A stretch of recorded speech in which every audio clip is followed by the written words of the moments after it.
national aux affaires intérieures du Parti des Togolais, un parti membre du Front Touche pas à ma Constitution. Monsieur Atakwama, bonjour. Bonjour Monsieur Sanvi, bonjour auditrices et auditeurs de la radio Nana FM. Et merci d'avoir accepté notre invitation.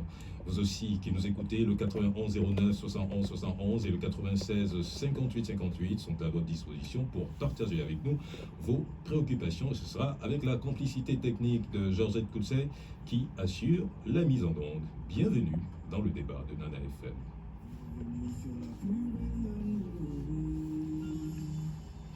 Alors, Monsieur Atapama, tout d'abord, quels sont les différents acteurs qui composent le Front Touche pas à ma Constitution?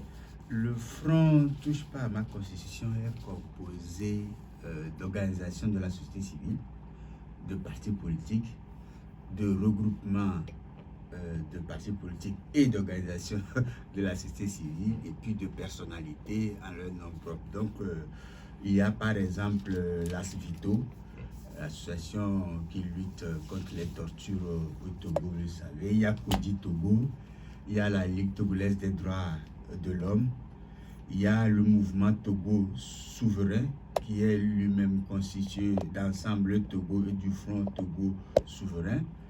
Et puis il y a les partis politiques comme voilà, le Parti des Togolais, il y a K Transition, il y a les démocrates, il y a Santé du peuple. Il y a, comme je l'ai dit, des coalitions, donc par exemple la DMP, la dynamique pour la majorité du peuple, qui est composée de la CDPA, des DSA, l'UNI, la Racine, MJS, FDP, le mouvement Gamessou, Bindje, les ADMI, les ALCAD, et puis on a des personnalités comme Urodiba Tchatipi. Voilà un peu c'est beaucoup d'acteurs qui se retrouvent finalement au sein de son front. Oui, c'est beaucoup d'acteurs et le message que je lance à chaque Togolaise et chaque Togolais, c'est que c'est un mouvement en construction et la particularité de ce mouvement, c'est qu'on peut y adhérer en son nom propre parce que il s'agit d'une lutte citoyenne. Nous devons nous lever pour garantir l'avenir de notre pays parce qu'il s'agit d'une question de vie ou de mort pour ce pays et chaque Togolaise, chaque Togolais doit rentrer dans ce mouvement-là pour organiser un mouvement encore plus fort pour faire face et faire barrage. Alors, le Front Touche pas à ma Constitution fait partie des tout premiers contestataires de la nouvelle loi fondamentale. Alors, après sa promulgation, est-ce que vous avez révisé votre position? Non, en fait, on ne peut pas réviser notre lutte par rapport à leur soi-disant promulgation. Parce qu'il y a eu une promulgation du vide. Il n'y a rien. On a promulgué du vide. Et la dernière fois, à la conférence publique que nous avons organisée, il y a le professeur Afo qui le disait si bien. Il disait que c'est une fraude aggravée à la Constitution. Et donc, en ce sens-là, non, nous, on ne peut pas tenir compte de ce qu'ils font. Ils ont pris 30 ans pour détruire, étape par étape, tous les acquis du peuple togolais. Ils ont enlevé le droit à manifester. Ils ont enlevé la liberté d'expression. Et la dernière fois, le seul acquis qui restait encore au peuple togolais, qui est le droit de choisir son président, le droit de choisir celui qui va être à la tête de son pays et de pouvoir le sanctionner si il n'est pas content, et c'est ça qu'ils viennent d'enlever. Donc ils ont pris 30 ans pour le faire, et donc il ne faut pas que les Togolais pensent que le vin tiré, il faut le boire. Non, au contraire. Au contraire, maintenant, nous savons que nous devons redoubler de vigilance et travailler. Et c'est pour ça qu'on doit organiser le peuple en un mouvement cohérent, solide, pour changer la donne. Alors, quels sont vos rapports avec le Front citoyen Togo Debout qui mène pratiquement le même combat que vous? Ce front était en meeting dimanche dernier. Oui, nous sommes partenaires. Autour de la même problématique, autour de la résistance à la Constitution, comme vous le dites. Oui, nous sommes dans la même famille. D'accord? C'est-à-dire que nous sommes dans le camp, le Front citoyen Togo debout, nous, Front touche pas à ma constitution, et d'autres Togolaises et Togolais. Hein. Donc il y en a beaucoup de personnes qui ne sont pas là encore visibles, mais qui travaillent à participer au débat, à participer à la lutte. Donc nous sommes dans le camp des progressistes, nous sommes dans le camp de ceux qui luttent pour le Togo, nous sommes contre ceux qui sont en train de vouloir asservir à jamais le Togo, nous sommes contre les prédateurs qui sont au pouvoir et qui tuent notre pays à petit feu, nous sommes contre eux. Nous sommes contre tous les responsables de ce qui se passe aujourd'hui. La situation au CHU Sylvanus Olympio, les inondations à répétition, on n'a pas de solution. Nous sommes contre tous ces gens-là, ces prédateurs-là qui sont au pouvoir depuis plus de 60 ans et qui n'arrivent pas à gérer ce pays. Et tout ce que vous avez cité sont dans notre camp pour combattre ces prédateurs. Alors, ce n'est pas la première fois que vous appelez à la résistance. Lors de sa première sortie, le Front Touche pas à ma Constitution a dit s'engager dans une résistance farouche et déterminée contre cette nouvelle Constitution. Alors aujourd'hui, c'est quoi les fruits de cette première résistance à laquelle vous avez appelé? En fait, il ne faut pas encore parler de fruits, même si on a beaucoup avancé, parce que le travail que nous sommes en train de faire, c'est de faire en sorte que les populations qui ont peur, parce que pendant longtemps, il y a la répression. Même les enfants qui parlent sur TikTok sont mis en prison. Donc nous devons rassurer cette population-là. Mais la dernière fois, quand ils ont fait leur hold-up électoral, leur mascarade, le peuple togolais a donné deux messages clairs, a délivré deux messages clairs. Il y a un message clair qui est adressé à ces prédateurs-là qui sont au pouvoir aujourd'hui, mais il y a aussi un message clair adressé à l'opposition, adressé à tous ceux qui veulent un changement positif pour notre pays. D'accord? Le message adressé aux prédateurs, à ce régime prédateur qui nous gouverne depuis plus d'une cinquantaine d'années, c'est que maintenant, nous, peuple togolais, nous n'allons plus vous accompagner dans votre mascarade. Parce qu'avant, nous nous disons que nous allons venir voter contre vous pour vous dire que nous ne sommes pas contents. Mais quel que soit ce que nous faisons, vous-même, vous fabriquez vos résultats et nous ne comprenons pas ça. Donc, du coup, nous ne viendrons plus et c'est pour ça qu'ils sont restés à la maison. Ils ne sont pas allés dans les bureaux de vote pour dire, voilà, nous ne nous associons plus à cette mascarade-là, à ce hold-up-là. Le second message est adressé à nous, leaders du camp du bien, du camp du bien-être des populations et qui nous luttons depuis un long moment. Ils nous disent, vous devez arrêter d'accompagner ces gens-là, vous devez arrêter de suivre leurs agendas parce que les accompagner, c'est aussi nous trahir, nous ne voulons plus. Maintenant, allez vous parler, allez vous entendre et revenez nous montrer le chemin que nous allons suivre pour nous libérer. Et c'est pour ça que nous sommes en train de faire ce premier travail-là, c'est-à-dire que travailler sur le Togo dans lequel nous voulons vivre et venir le proposer à nos concitoyens, travailler sur la façon dont nous voulons arriver à ce Togo-là que nous voulons pour demain. Et nous avons dit que il faut que tous les Togolais s'organisent dans un mouvement résolu, un mouvement très fort pour obliger les prédateurs à concéder à une transition pour que nous mettons les bases d'un régime démocratique au Togo. Et donc, dans un premier temps, nous sommes à la phase de conception qui est importante. Nous sommes à la phase qui est simultanée avec les phases de discussion, des négociations avec nos partenaires sur comment faire la lutte, où y aller, et avec aussi de sensibilisation avec nos concitoyens parce que nous devons le faire ensemble. Et c'est dans ce cadre que s'est inscrit cette conférence publique. Et je souligne à tous ceux qui nous écoutent qu'il y a une panoplie, une grande diversité de tactiques et de stratégies à mettre en place pour contrer ce régime dictatorial. Et donc, on va ouvrir plusieurs fronts pour fatiguer l'adversaire jusqu'à ce que le moment soit venu et nous allons donner le coup final. Justement, au sujet de cette conférence publique que vous avez organisée mercredi dernier, de quoi était-il question?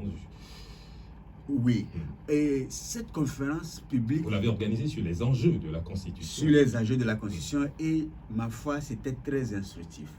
Parce que dans un premier temps, il y a un professeur d'université, je le salue au passage, le professeur Rafo.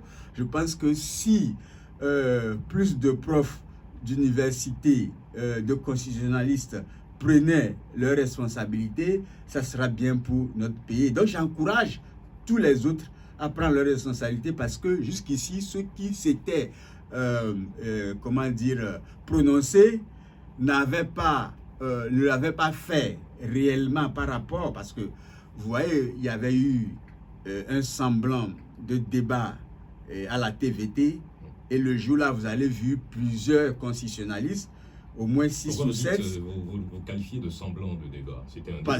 Non, ce n'était pas un débat, parce qu'un débat, là, il y a deux points de vue qui s'affrontent pour dégager la vérité. Mais quand vous prenez 7 ou 8 personnes d'un même bord, en l'occurrence d'UNI, des militants d'UNI, pour affronter un seul responsable de la société civile, avouez que ce n'est pas un débat. Ils sont venus lire des choses qu'on a présentées pour eux et ils ne sont pas arrivés à convaincre. Ils sont constitutionnalistes, hein? Ils sont censés être constitutionnalistes. Et 6 à 7 constitutionnalistes ne sont pas arrivés à convaincre un médecin. Il faut le faire. Et donc, c'est une honte pour le Togo, en tout cas, parce que le Togo est habitué à des cerveaux brillants. Et si ce que je dis, ils pensent que je n'ai pas dit vrai, mais moi comment dire ça? Vous souhaitez une confrontation? Oui. Aujourd'hui même, je leur donne cette invitation-là. Invitez-nous. Mais vraiment, à chaque fois, une personne, et on va discuter. S'ils n'ont pas peur, s'ils pensent qu'ils peuvent vraiment débattre, je les invite tous. J'invite M. Kokoroko, j'invite M. Bahara, ils peuvent venir m'affronter. D'accord? Ils peuvent. En tout cas, s'ils n'ont pas peur, je veux bien qu'on s'affronte au cours d'un débat et on va sortir nos arguments. Et donc, la dernière fois, le prof d'université, M. Afo, qui est constitutionnaliste, a montré qu'effectivement, c'était une fraude aggravée. Parce qu'il faut savoir que une constitution, c'est très important parce que c'est pour ça que nous avons voulu le faire sur les enjeux de la constitution. Pourquoi c'est important? Quels sont ces enjeux que vous avez pu faire ressortir finalement au cours de cette conférence publique? Oui, c'est-à-dire qu'une constitution par principe, c'est que ça joue sur la gouvernance d'un pays. D'accord? Parce que c'est la mère des lois et que c'est d'une constitution que découlent toutes les lois. Et donc ça veut dire que ce n'est pas seulement notre avenir qui est en jeu, c'est l'avenir de nos enfants, de nos petits-enfants. Et c'est un jeu. Vous voyez, donc c'est très important une constitution. C'est pourquoi il ne faut pas prendre ça à la légère. Deuxième étape, c'est qu'une constitution protège les citoyens. Et vous avez vu que dans leur vide qu'ils ont promulgué, ils ont mis en annexe tout ce qui concerne les droits humains. C'est-à-dire qu'aujourd'hui, ce qu'ils appellent leur constitution, la tentative qu'ils sont en train de faire, c'est qu'ils font la promotion de l'impunité. Les gens peuvent continuer par voler, ils n'ont pas de problème. Les gens peuvent continuer par tuer les citoyens togolais, ils n'auront pas de problème avec ce qu'ils ont promulgué là. C'est pour ça que nous disons que ce n'est pas une question politique simplement. D'accord? Il faut que les citoyens comprennent que c'est lié à leur vie de tous les jours et à l'avenir de leurs enfants et de leurs petits-enfants. C'est ce que nous avons fait. D'accord?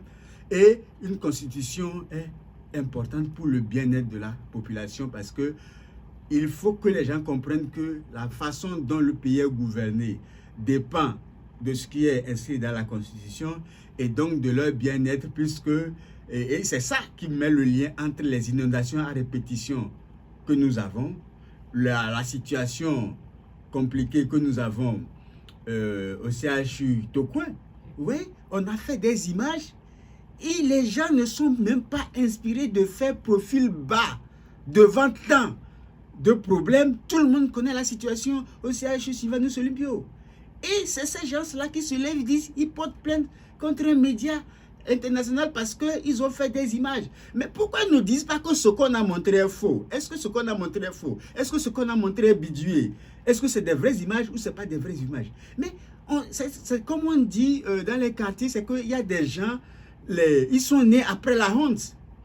Ils n'ont plus honte dans ce pays. Donc, c'est important la dernière fois, ce que nous avons vu et ce que les intervenants ont souligné, c'est que par tradition, que ce soit au Togo ou partout ailleurs dans le monde, mais parlons du Togo, même au Togo, par tradition, tout changement constitutionnel se fait par vote populaire, se fait par référendum.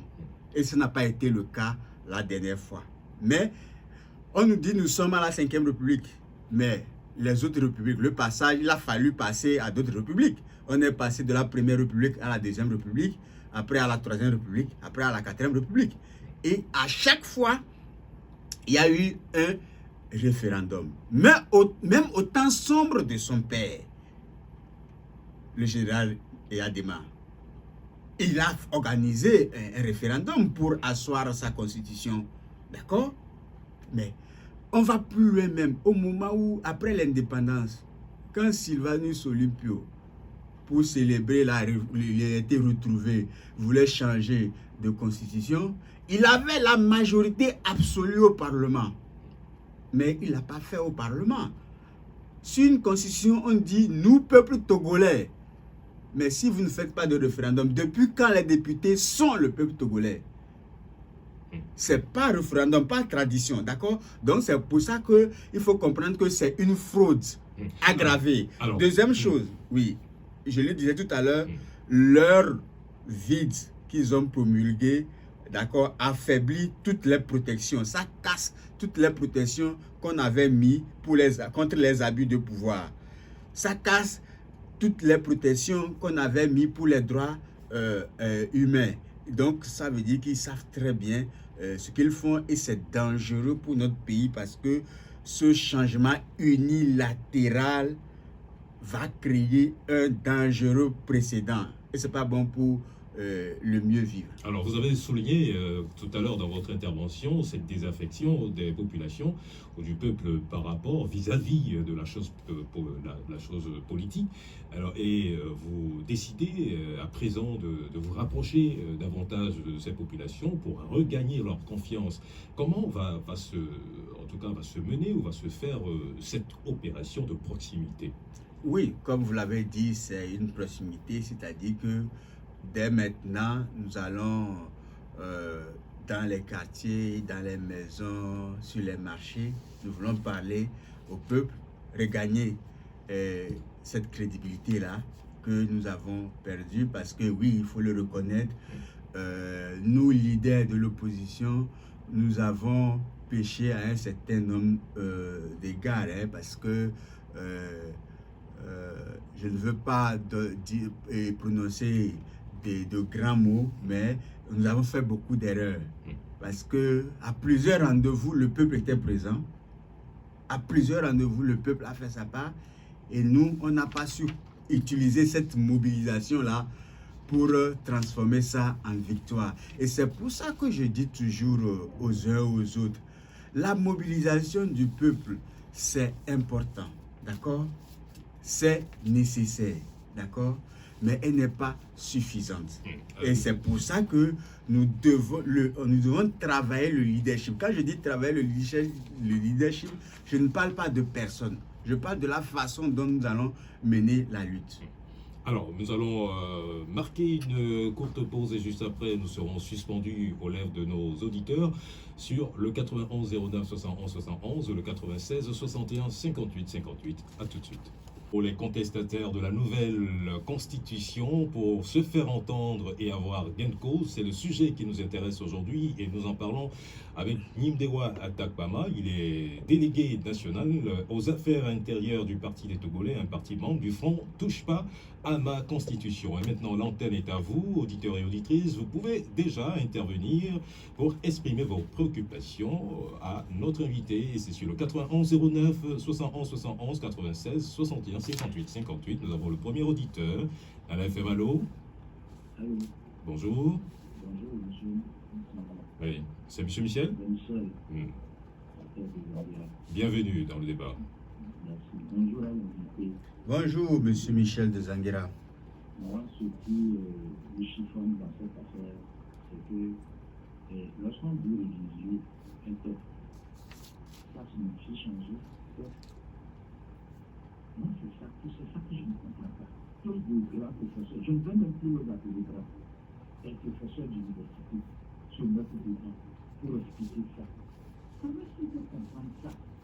Changer, c'est réviser. Mais si on change le contenu des éléments de la Constitution, on est tenté de croire parce que ce sont les députés. Mais changer carrément, réviser, au lieu de réviser, on change carrément, on change de ministre public. Moi, je n'ai jamais vu ça au monde. Et puis, quand on dit, on veut que les élections sont exogènes au Québec, et que quand on va passer à cette constitution, on aura suffisamment de fonds pour gérer le pays, pour s'occuper du pays. L'élection n'est pas bonne. Les pays qui sont trop à côté, il ne faut pas d'élection. Ils ne développent pas le pays, ils ne construisent pas des infrastructures, ils ne construisent pas les hôpitaux. Mais ça dit, chez nous, la morale a été totalement érodée. Complètement, on est après, on n'a même plus de personnes, c'est-à-dire morale, en qui faire confiance.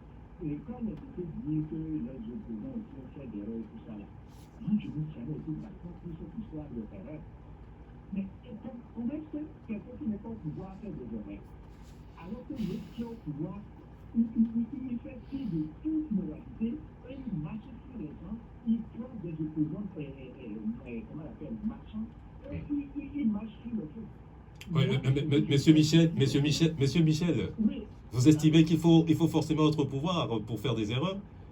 Oui, mais L'erreur est humaine, dit-on. est-ce que ce sont les opposants qui ont dit de poser des élections? Mais on attend de tout c'est un jeu de transparence. Si le jeu est transparent, je ne vois pas en quoi un opposant va avoir foi dans une situation qui ne veut jamais changer. C'est parce que les gens font les élections. C'est ça le problème. Le problème, c'est qu'il n'y a pas de transparence. Maintenant, moi, je peux finir en disant ceci. Je ne sais pas encore si les Togolais ont confiance à une autre voie pacifique. Parce que eux-mêmes nous ont dit, il y a un ministre de la République sur un média international qui a dit, si vous voulez le pouvoir, allez chercher le bas. C'est pour ça qu'on est devenu glacé. Et vous allez voir que tout le monde est tranquille, calme, tout simplement parce qu'on se dit, c'est ça nous a dit. D'accord. C'est lui-même qui l'a dit. Et un autre ministre dit, c'est la constitution qu'on est en train de voter. Ce n'est pas bon. Et puis, quelques années plus tard, il saute devant, il explique que c'est bon. C'est pour s'occuper encore des problèmes du Togo et éviter que les choses soient plus urgentes. Mais vous vous moquez de qui? Merci Michel de votre intervention. Nous prenons le prochain auditeur d'un FM. Allô, bonjour. Oui, c'est Pélé, bienvenue dans le débat. Ok. Salut notre invité. Bonjour, Pélé. C'est du courage. Merci. Et je pense que l'erreur de l'opposition, je pense que c'est son échec. Et c'est dans l'échec qu'on corrige. Parce que quand tu veux gagner quelque chose que tu ne l'as pas, est-ce que ça va tenir un échec? Et automatiquement, il faut faire des réflexions sur sa place. Pourquoi je n'ai pas gagné ça? Et je voudrais tout à l'heure ajouter deux personnalités de la BNP, ça M. Assité, il y a M. Gérard Eda, il y a M. Nidipo aussi. Je voudrais aller loin pour que la conférence de base qui s'est passée la fois dernière, qui est une nouvelle stratégie pour que la population soit au courant ou bien pose des questions à nos leaders aussi. Pour la fois dernière, j'ai compris qu'eux-mêmes ils ont compris. C'est pourquoi le mot là est sorti dans la bouche de monsieur, le président du parti, monsieur Olympio. Il dit qu'il y a l'opposition aussi qui a fait des erreurs. Et ça c'est très important aussi. Il faut qu'on fasse ça, pour qu'on évolue. Maintenant, ce que je vous ai dit, ne touche pas, moi, j'ai dit que ne touche pas ma constitution. La constitution est déjà touchée, il est en train de toucher. Celui qui a dit de toucher la constitution, on le connaît, c'est le président Ford. Quelle marge de manœuvre on doit faire pour aller le voir? Pourquoi vous êtes en train de toucher notre constitution? Ça, c'est ma première préoccupation. La deuxième préoccupation, je pense que ça doit aller plus loin de ce café à Jean Cassé. Moi, c'est ma préoccupation majeure. Si ça peut se passer, et nous avons le deuxième front qui est sur le terrain, et qui va s'émerger, mais comme on a l'habitude de le dire, on a su bomber beaucoup de viande ne casse pas de sauce. Mais si la viande est trop beaucoup là, la sauce ne peut pas, ça niveau de la sauce là ne peut pas aussi faire la chose aussi. Merci Pélé. Avons-nous notre... Oui, Nadef Balo. Allô, bonjour. Bonjour Gano. Bonjour à notre invité. Bonjour, monsieur Gallo. Bon, même si on peut reprocher des choses à l'opposition, ceux qui gouvernent le pays pendant 50 ans, plus de 50 ans, ils ont laissé le pays comme autant des homo sapiens. C'est encore plus grave. Donc moi, ce que je voudrais dire, tout ce qui se passe aujourd'hui avec la section constitution et comment on gouverne le pays, je peux dire que la démocratie est morte au Togo. Merci, bonne journée. Merci, monsieur Gado. La démocratie est morte au Togo. Nous prenons le prochain auditeur. Nadef Balo. Allô? Bonjour, c'est monsieur Mawena. Bienvenue dans le débat. Allez-y.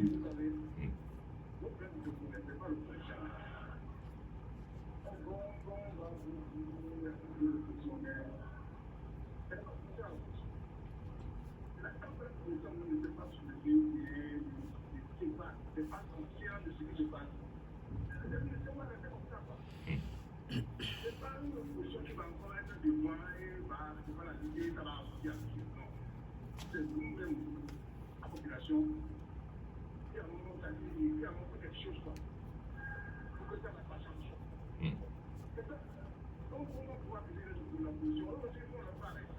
C'est pas parce que nous ne pas. Moi, je ne suis pas dans l'opposition, ni dans le parti. Je ne sais même pas. Mais c'est pas, on n'a pas besoin d'être dans la prétention, dans un parti, au gouvernement, avant d'en parler. Pour nous, ils sont tous fâchés. Donc c'est nous-mêmes qui n'avons pas notre responsabilité, et ça va s'arrêter. Merci, monsieur Mawena. Le prochain auditeur, on le prend, la FM Allo. Bonjour. Bonjour, Madame Messi, bienvenue dans le débat. Voilà. La dernière fois, c'était la conférence aussi, parce que ça va parler du Togo, de ce Togo martyr et du prix, voilà. Et j'ai entendu M. Lucio demander pardon de la part de l'opposition. Laquelle? Et cette opposition-là a fait quoi? À part que il y a que 4-5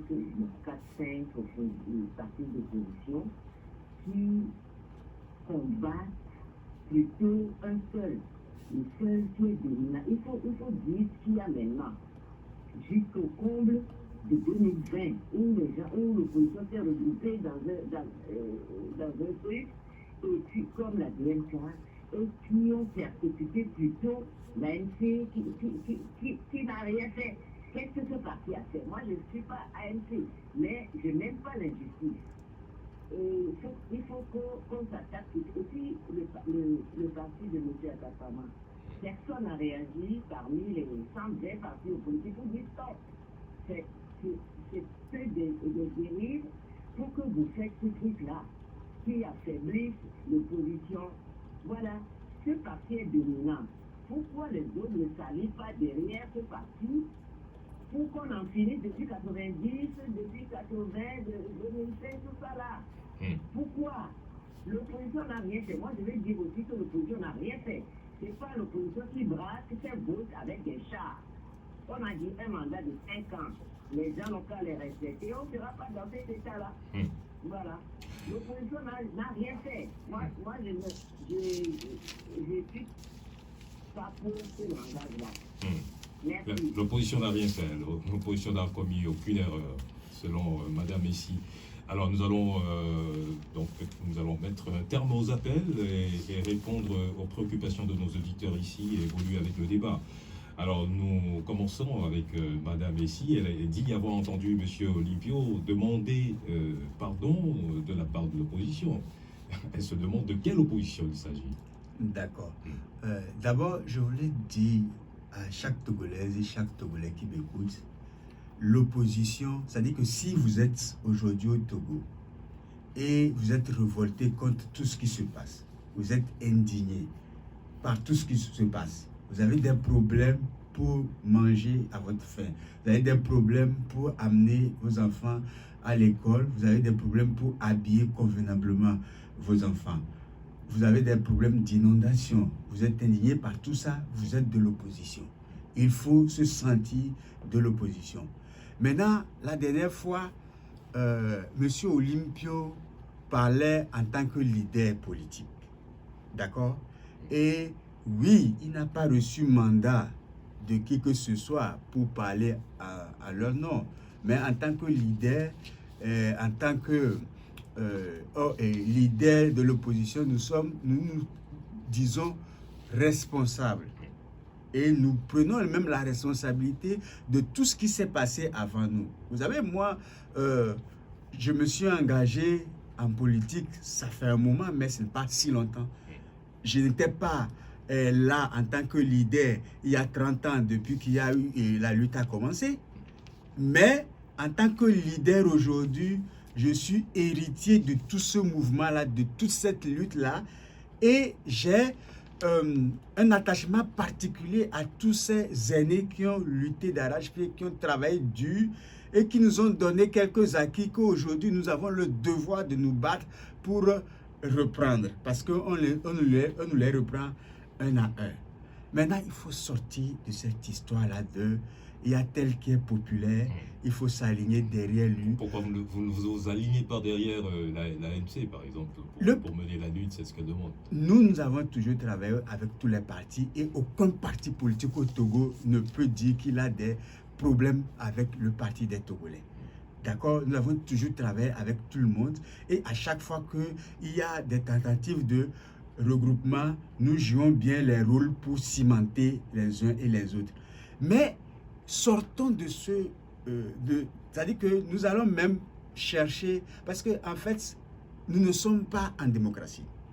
Si nous étions en démocratie, oui, on va parler de tel est plus populaire, comme ça, on le soutient, comme ça, il gagne. Mais vous savez bien que même quand on le soutient, il gagne, on n'a pas arrivé à prendre le pouvoir. Donc, laissons de côté cette histoire-là et travaillons ensemble parce qu'on a besoin même de la plus petite voix, d'accord, de la plus petite action un peu partout. Quelqu'un dit tout à l'heure qu'il faut aller de Djankassé à Senkassé, etc. Oui, c'est de ça qu'il s'agit. Comme c'est une dictature, nous devons mobiliser tout le peuple. C'est la lutte, c'est-à-dire que c'est une lutte d'abord entre le peuple contre la dictature, contre le dictateur.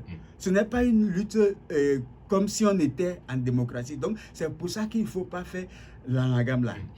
Oui. Alors, Mawena, lui, il pense que le peuple, la population devrait prendre ses responsabilités, que le problème n'est pas un problème lié à l'opposition. Quand les leaders demandent pardon au peuple, ça ne veut pas dire que nous portons la responsabilité de ce que ce régime prédateur fait au peuple. Nous ne sommes pas responsables de la malgouvernance, d'accord? Si nous étions au pouvoir, il n'y aurait pas ces problèmes-là. Donc, personne n'accuse l'opposition, les leaders de l'opposition de ça. Tous les Togolais de ça, personne ne les accuse de ça. Mais les Togolais attendent de nous de gagner, effectivement. Mais gagner, c'est quoi? C'est que, effectivement, il a raison. Et nous le disons, nous n'opposons pas le peuple et les leaders. Il a raison, c'est que le peuple doit s'engager. Aujourd'hui, et pourquoi nous disons au peuple, nous vous avons compris, respectivement, nous avons compris le message, c'est pour que le peuple nous donne encore une confiance et une crédibilité, parce que eux, ils vont se mobiliser, ils l'ont toujours fait, ils savent le faire, nous comptons sur ça, mais ce que nous disons, c'est qu'après ce cap-là, nous devons en tant que leader terminer la lutte là. Vraiment terminer la lutte pour donner le pouvoir au peuple. Gado, lui, pense que la démocratie est morte au Togo. On va pas commenter cela. Si, on peut le commenter. La démocratie n'existe pas au Togo. La démocratie, effectivement, est morte au Togo depuis 80, je pense que c'est 91. Et quand on a attaqué la primature, c'était en décembre 91, je crois. On a attaqué la primature. On n'a pas suffisamment de temps pour en parler. La Constitution est déjà touchée, selon Pelé. Oui, ça dit que j'ai expliqué tout à l'heure que... Il souhaiterait que vous fassiez des démarches pour aller voir le président de la République. Non, le peuple ne veut plus ça parce qu'on a fait tellement de dialogues dans ce pays. Plus de 32 dialogues. Et on a parlé à tous ces gens-là. Et ce n'est pas ça la solution. C'est une tentative. Parce que M. Pelé sait très bien que depuis qu'ils ont fait leur promulgation, qu'est-ce qui se passe? Est-ce qu'on a un président de conseil? Est-ce que ce qu'ils ont annoncé, on n'est pas en 5e République? Ils font une tentative. Et si nous acceptons que c'est fait, c'est là où on a perdu. Mais nous devons résister parce que leur tentative ne va pas marcher. Parce qu'aujourd'hui, ils disent 5e République, mais ce qui se passe, ce n'est pas 5e République. D'accord? Ce régime n'est ni parlementaire, ni présidentiel. C'est quelque chose d'impensable. Donc, revenons au mot juste, c'est que c'est une faute aggravée à la Constitution. Et Michel de Zonguera pense qu'il s'offusque de ce qu'il y a eu un changement au lieu d'une révision. Oui, en fait, il a raison parce que un Parlement n'a pas le droit de faire des changements. C'est pas un référendum seulement et le Parlement peut faire des révisions. Mais ce qu'ils ont fait la dernière fois, c'est pas ça. C'est vrai que d'autres, on a dit qu'ils étaient hors délai. Mais même s'ils n'étaient pas hors délai, ouais, c'est pour ça qu'on dit fraude aggravée à la Constitution. Même si ce Parlement-là n'était pas hors délai, il n'avait pas le droit parce que dans la Constitution de 92, dans notre Constitution, il y a un article qui dit que on ne peut pas, parce que l'article dit, moi, Constitution, c'est seulement par référendum que vous pouvez me changer. C'est dit là-bas. Ils ne l'ont pas fait. Donc, c'est une fraude aggravée. Pour vous, on va en parler en même temps. Pour vous, il n'y a pas de référendum. Tant qu'il n'y a pas de référendum constitutionnel, il n'y a pas une nouvelle constitution, il n'y a pas une nouvelle république. Alors, oui. Admettons maintenant que le pouvoir décide de faire marche arrière et accepte d'appeler à un référendum. Est-ce que vous avez les moyens de pouvoir garantir la transparence du scrutin et ne plus crier à la fraude après? Vous avez vu que nous avons tracé une ligne et c'est à ça que nous invitons les Togolais. C'est-à-dire que ce régime-là est coutumier, ce régime-là, ces prédateurs sont coutumiers de fraude, de hold-up, d'accord, de mascarade, d'accord. Donc, le problème, en tout cas, la garantie que nous avons doit être comme, je ne sais plus quel auditeur l'a dit, le peuple. C'est pour ça que nous disons au peuple, prenez votre pouvoir en main. Il faut à tout prix que vous preniez votre pouvoir en main parce que c'est le peuple qui peut se lever comme ça. Mais la ligne que nous avons indiquée, c'est que nous allons pousser, nous allons faire table rase et aller à une transition. Mais nous n'allons pas quémander une transition. Nous allons nous battre, nous allons résister pour avoir une transition. C'est ce que nous demandons au peuple. Il y a quelqu'un qui a parlé d'armes, qui a dit que on n'a pas encore essayé des choses, des stratégies violentes. Non, c'est faux. Le Togo a essayé ça. Il y a eu aussi des stratégies violentes qui n'ont pas payé. Mais est-ce qu'on en a besoin? C'est pour ça que j'explique que quand nous disons pacifique, quand nous disons stratégie non violente, ce n'est pas par philosophie. C'est juste parce que nous savons que ce qui est efficace, si c'est la démocratie que nous voulons. La violence, on n'en a pas besoin. Si c'est la démocratie que nous voulons, ce qui est efficace, c'est les stratégies pacifiques. Donc c'est pour ça que nous disons aux Togolais que ce n'est pas parce qu'on n'a pas réussi encore qu'il faut dire que ça ne marche pas. C'est parce que jusqu'aujourd'hui, on n'a pas fait une cohérence dans notre action. Vous voyez? C'est-à-dire qu'une action, c'est sur un temps donné, vous continuez jusqu'à avoir gain de cause. Je donne souvent l'exemple de ce qui s'est passé avec nos grands-parents quand ils ont eu l'indépendance du drapeau. Pendant une dizaine d'années, les indépendantistes ont boycotté toutes les élections parce qu'effectivement, il y avait fraude. Il y avait le pouvoir colonial qui fraudait dans l'intérêt pour mettre au pouvoir le PTP, les progressistes comme on les appelait. Et ils ont concentré leur lutte sur un autre aspect qui arrangeait le Togo, à savoir que comme nous n'étions pas une colonie comme les autres, nous avions droit au regard de l'ONU et que nous pouvions faire des pétitions et l'ONU pouvait envoyer des missions au Togo. Et c'est ça qu'on a exploité jusqu'à ce que l'ONU envoie une mission. Et cette mission dit que la prochaine élection, moi-même, je vais superviser ça. Et comme on a vu que ce serait de vraies élections, là, les indépendantistes, le bloc des indépendantistes a participé aux élections et a gagné ces élections en 58. Et c'est pour ça qu'aujourd'hui, nous avons l'indépendance du drapeau. Alors, revenons-en à la lutte que vous menez actuellement. À l'époque, on le sait, avant même les élections, vous avez alerté la CEDEAO sur le projet de la nouvelle constitution. Alors, en dehors de la lutte que vous menez, j'allais dire, localement, aujourd'hui, est-ce que vous continuez d'impliquer l'institution sous-régionale? Je ne vais pas parler expressement que de ça, parce que ce que je peux expliquer aux Togolais, c'est que nous travaillons à un certain nombre de conditions que nous avons dit que c'est les conditions de réussite de la lutte. Et tous ces éléments-là, nous les prenons en compte parce que ça doit se faire simultanément. Mais ce qui est important pour les Togolais à savoir, c'est que nous devons compter sur nous-mêmes. Nous devons avant tout compter sur nous-mêmes, d'accord? Il ne faut pas compter sur des aides providentielles. Il faut d'abord, tout se passe avec nous, d'accord? Donc, que ce soit CEDEAO ou ailleurs, les Togolais doivent comprendre que la lutte que nous recommençons là, c'est pour compter sur nous-mêmes. Mais nous avons un certain nombre de conditions à cocher, d'accord? C'est un ensemble de stratégies à mettre en place de façon cohérente, mais simultanément pour que la lutte réussisse. Et je voulais dire tout à l'heure, quand on dit, les gens disent oui, le discours contient, certains disent non, l'opposition n'a pas fait d'erreur. Il ne s'agit pas, nous n'avons pas de responsabilité dans la gouvernance, d'accord? Quelqu'un qui n'est pas au pouvoir, nous n'avons pas les moyens de l'État. Ce n'est pas de ça il s'agit. C'est que le peuple nous fait confiance, le peuple veut que nous le sortions de cette dictature-là. Parce que si nous étions en démocratie, la question ne se poserait pas.